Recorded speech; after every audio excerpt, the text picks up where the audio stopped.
Hello, I'm Bill Spooner. This DVD has three parts. Part number one will be a live demonstration of the Modernized Del Ray Computer Deck. Part two will give a little historical background of the computer deck. And part three will give you some very important visual information on how to manage and take care of the deck. Let's begin with a live demonstration, okay? Thank you, ladies, for being with us today. Josie, I'll ask you, if you don't mind, you can cut the cards or shuffle them, just mix them up, make sure they're thoroughly mixed up.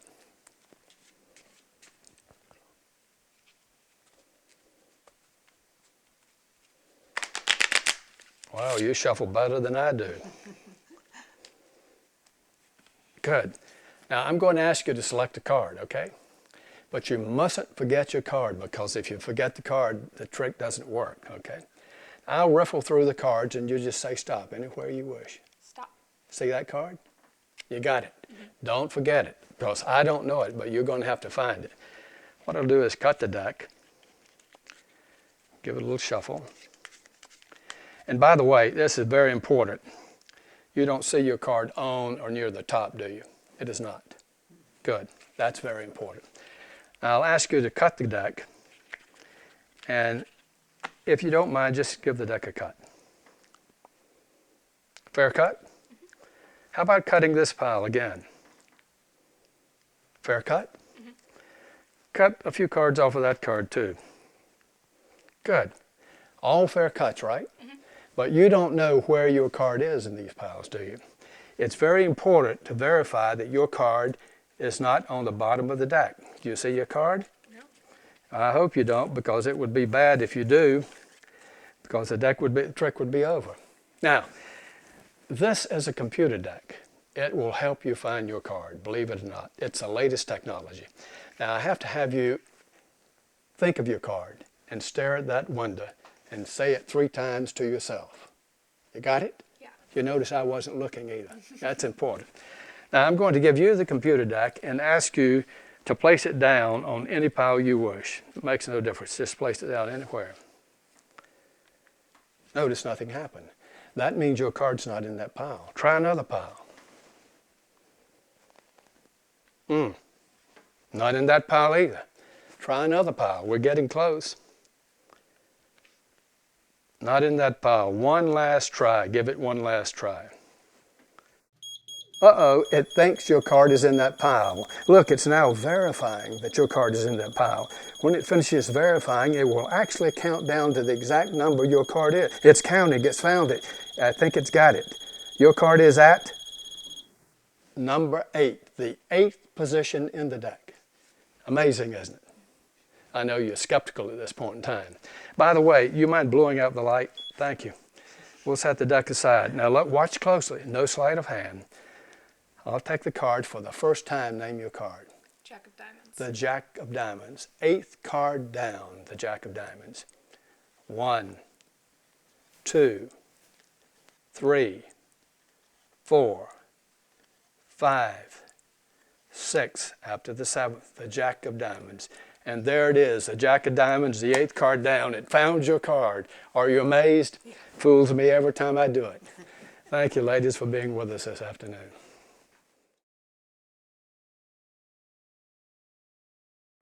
Well, ladies and gentlemen, I'd like to give you a little historical background about Del Ray's computer deck. The computer deck is described in the Del Ray book. It gives a pretty good explanation of it with a routine written by Gary Plants. It's in the back of the book as Del Ray performed it. In addition, if you have the book, there is a special close-up session just on the computer deck. I think you'll enjoy watching it again. Well, with that said, let me show you some models of Del Ray's deck over time. This is the first model of his computer deck that we've been able to find. He started the computer deck about 1970. And this is a very simplified version. It looks like a computer. Actually, it's a recorder, a picture of a recorder. And it has 2 LEDs, and that's all. The LEDs flashed, and it's in a little small plastic box. That was the first model. Then the second model got a little more sophisticated. It looks like a computer screen. It's got a small display in it, And actually it has two blinking lights, one here and here. You can't see the lights because he's got them below the paper, so the lights shine through the paper. And here you can see the LEDs. This is the numeric display, and this is a speaker, so it made sounds, flashed, and gave you a number. That was the second model of this computer deck. Now, a third model is a little more complex. It's a strange looking model. Remember, these would be in a deck of cards, obviously. These are not LEDs, these are actually flashing light bulbs. And they were rather bright, but this is a glass vacuum tube known as a Nixie tube. It is a numerical display number. It flashes numbers in the screen. And you can see it's a little more complex in its wiring. It made sounds, the LEDs flashed, and then the number flashed. Well, that's the third model. Now, this is an interesting model here. This model is very complex. It has about 5 switches on the circuit board. You'll notice all of Del Ray's circuit boards are hand-wired. This one actually would record a voice. Now, it was quite interesting. In the back of the case, there are 2 plates. And these plates start the circuit. So when it's placed on a metal object, and I don't know what that metal object is, the deck spoke to you after it goes through its flashes, normal flashes. There are 4 LEDs in it, and beeps and sounds, and then it gives you the number. That's the next model. Now, another model, a little more sophisticated, has only 2 LEDs and a more modern numeric display. This is a speaker right here coming out of here. You can see the wiring is quite complex. He's using printed circuits in this, printed circuit chips, actually using computer chips in this. Quite sophisticated. This had time relay in it, time delay, a little more sophisticated. Now, this is more like the last model. This model was made for Bob Escher. It was given to Bob Escher in 1987. It does not work. It uses still bright, small, miniature light bulbs because they produced a lot of light at the time. And it has a much larger display window. And it also has a speaker in it. Also, it had switches in it, DIP switches, so you could change the numbers that appeared in the display. A very interesting model. Now, this is more like the last version he did, and the last version he made for a number of people. And it lasted him the rest of his career. It was a very fine computer deck. So you can see there were a number of computer decks that Del Ray produced and made, getting to the final one he made and used to the very end. Well, I hope you like and appreciate a little history of that. You might not be interested in electronics, but I thought it was interesting to see the various decks that have come from the Del Ray collection. In the next section, I'll give you some very specific information that will help you manage your computer deck. Well, I'd like to give you some very important information about the Modernized Del Ray Computer deck. It's a very sophisticated deck. I tried to make one for 2 years and had several models, but was never satisfied with them. So I finally found a manufacturer who would manufacture a deck to my specifications. And that's what we have. It took 2 years to find that person. So I'd like to give you some information about using the deck and some very important information to help you. The instructions, everything I show you here, are illustrated in the instructions. So I think it helps to see it in action rather than just reading about it. So that's why I'm giving you this information in video format. Let's look at the deck itself. The deck itself is very interesting. When you open the deck,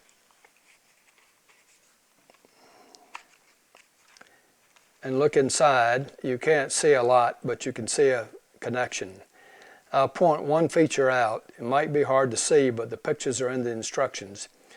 When you turn the deck on, the switch is pushed down, and you should see the number on the panel be displayed for 1 second that you have the number set for. You can set this deck for any number between 1 and 31. It has 5 binary switches in it, called DIP, and you can set the numbers. They're binary numbers, so you can set it for 1 or 2 or 4 or an 8 or 16. So if you want a 17, you would turn down the 16 switch and the 1 switch. That would give you 17. So you can set it in a number between 1 and 31. Now, I always turn it off when it's not being used. This is a battery connection. And I want to show you to disconnect the battery, you pull out the 2 clips. Now, they're marked with black lines so you know which side goes into which side. Now the battery is disconnected. And I recommend, if you're not going to use the deck for a while, that you keep the battery disconnected. Now let me remove the battery. You take the battery, it slides out. It's a good sized battery. This is a lithium polymer battery, and I have it marked up, and that shows it going into the case, and this shows the side of the case here. The leads are taped to the edge of the battery. This is a plug-in side, and this is a charging side. Now this is the end you plug into the charger. Now the charger comes with a unit, and this is a charger. It has 2 plugs, and this is a 4-plug system, so you plug it in this way. But notice it will only plug in the right way. It will not plug in here, so I have to turn it over. And this way it will plug into the socket, and once it's plugged in, you put in the power cord and let it charge. If the battery is discharged, you'll see 1 or more red lights on the unit. There's 1, 2, 3 lights. And when it's fully charged, all 3 lights will be green. I would caution you not to overcharge the battery. I would also caution you, it's always best to put it in the fireproof bag when it comes to the unit, with the unit. Now, I've never had an accident, I know if anyone has, but lithium batteries can heat up if they're damaged. And so you get a fireproof bag to put it inside and watch it. You can leave the charger outside, but don't leave it by itself. Stay with it while it's charging. A fully discharged battery will recharge in about 45 minutes. And when all 3 green lights come on, unplug the charger and disconnect the battery. Now I'll disconnect the battery and we'll assume that it has been charged. And now I would like to show you how to take out the circuit board from the deck itself. Very easy. If you need to take it out to replace the deck itself or put it in another deck, it's very easy to do. I cut these holes tight so the circuit board is wedged in. You edge your finger up to the front and push down on that display panel, and the LEDs pop out, and you can slide the unit out. That's a very compact unit. I tried for 2 years to make one and finally gave up. And the manufacturer, I finally decided, made it to my specifications, and it works great. These LEDs are very bright. They flash well. They flash in different sequences during the routine. And on the back side, you see the main circuit board. The back side, there are 2 chips. One is a PIC. It's a programmable integrated circuit. It can be programmed. This one actually can be reprogrammed if I send it back to the manufacturer to give you a different routine. Now this is a speaker, so it has a large speaker in it. And I doubt if you can see it, but you'll see it, the deck is labeled. It says Bill Spooner's Modernized Del Ray Computer Deck. I think Del Ray would have loved to have had this deck if he were alive. I made one for Bob Escher, and he surely enjoyed using it during his latter days. A dear friend, surely miss him. Now, I might mention the DIP switches. Probably hard to see, but this is the on and off switch. It has a little red paint on the front of it so you can see it. And on is on the circuit board itself, so when you push it down, it turns on. These are the DIP switches, and the numbers they give are on the bottom circuit board, 1, 2, 4, 8, and 16, so you can set it for any combination between 1 and 31. Very neat deck. Now, I'm very proud of this because I gave up in frustration of trying to make one that did what I wanted to do. And inserting it back in, you insert it all the way in, push your finger inside and push the display panel up through so it's tight. And then the LEDs pop through the holes. Now you've got the deck, computer board back in the deck. Let's reinsert the battery. This is very important. Make sure the side is up. It shows the end that goes in first, and we slide it into the deck, all the way down. And then we connect the batteries so the black lines are together. Connect very easily. And now it's connected. You push the wire in, and let's fire it up and see if the display number comes out to be 8. Yep, it's now working and ready to go. All you have to do when you want the deck to operate is place it on the right spot on the magnet. Now watch this. The computer deck is running. You'll see the various cycles, the way the spots run, LEDs flash and run. You can see the countdown of random numbers flashing before you. And it stops on the right number, number 8, or whatever number you have it set for. When you move it off the magnet, and I use this as a little funny line, I said, "You mind blowing out the light and push it toward them?" It goes off very fast, but when you push it for them, it's like they're blowing out the light. It's pretty funny, I think, but maybe you don't like that. But I must tell you about the magnet. You get a magnet with a unit. And this is a magnet you get. It's a very strong magnet, and you see it attached to the pad automatically because below the pad is a magnet. And this is what I do is lay the magnet down on the pad, and I take a magic marker and circle around it and use a little razor blade or an X-Acto knife and cut out and scrape out the foam. You don't want to cut the fabric. You don't want to get right to the surface of the fabric. You want to get as close as you can to the top. You don't want to cut through the matte surface itself. But that's the magnet. So wherever you place it is very important. Now, if you don't want to use a mat, you can buy a larger magnet. This is a very strong magnet. It's 2 1/4 inches long by 5/8 wide by 1/8 thick. This magnet can be embedded or stuck under the table, and so you don't even have to use a mat if you want to use a larger magnet. These are rather expensive. As a matter of fact, this one is not cheap, but it works well with the unit. So that's how you embed the unit into the pad itself, the magnet into the pad itself. Now, I might say that it's very important when you're not using the unit to keep it in the static bag. The static bag comes with it, and I keep my computer deck in this case when it's not being used, because if it encounters a sudden charge of static electricity, it could deprogram or mess up the programmable chip. So I think that's about all I need to tell you on the computer deck itself. Everything I've told you is in the printed instructions. There are 2 routines, one that uses a PEEP method of controlling a card, and another method that does not use sleight of hand. You might have your own variations. I don't know what level of skill you have, but there are several variations you can find to use a computer deck. Well, I hope you've enjoyed it as much as I've enjoyed it, and have fun with the Modernized Del Ray Computer Deck. Thank you.